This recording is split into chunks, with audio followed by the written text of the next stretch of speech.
దర్శకుడు రాజమౌళి తెరకెక్కించిన బాహుబలి 2 బాక్సాఫీస్ వద్ద కలెక్షన్ల సునామీ క్రియేట్ చేస్తోంది. ఈ సినిమా తొలి రోజు ఒక్క ఇండియాలోనే 120 కోట్లకు పైగా వసూలు చేసింది. విదేశాల్లోని కలెక్షన్స్ కూడా కలిపితే ఈ మొత్తం మరింత ఎక్కువగా ఉండబోతోంది. ఓవరాల్ రన్ లో బాహుబలి 2 వరల్డ్ వైడ్ 1000 కోట్లు వసూలు చేస్తుందని అంచనా వేస్తున్నారు.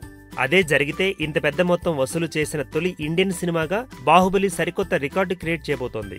బాహుబలి 2 కూడా రిలీజ్ కావడంతో అంతా ఇప్పుడు రాజమౌళి ఈ సినిమా తీయడానికి ఎంత తీసుకున్నారు అనేది హాట్ టాపిక్ గా అయిపోయింది. వరుస హిట్ సినిమాలతో టాలీవుడ్ లో నెంబర్ 1 దర్శకుడిగా పేరు తెచ్చుకున్న రాజమౌళి బాహుబలి ప్రాజెక్టు కోసం తన 5 ఏళ్ల సమయాన్ని ఈ ప్రాజెక్టు కోసమే కేటాయించినట్టు తెలుస్తోంది. ఇందుకు గాను ఆయన ఎంత రెమ్యునరేషన్ తీసుకున్నారో తెలియట్లేదు. ఈ ప్రశ్న ప్రతి ఒక్కరి మదిలోనూ మెదులుతోంది.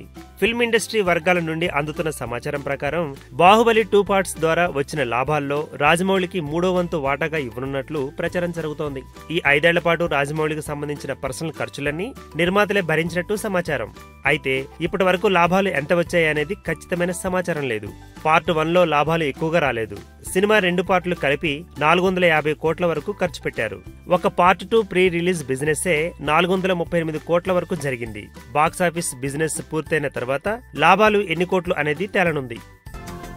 ఈ వీడియో గనుక మీకు నచ్చినట్టయితే లైక్ చేయండి, షేర్ చేయండి, సబ్స్క్రైబ్ చేసుకోండి.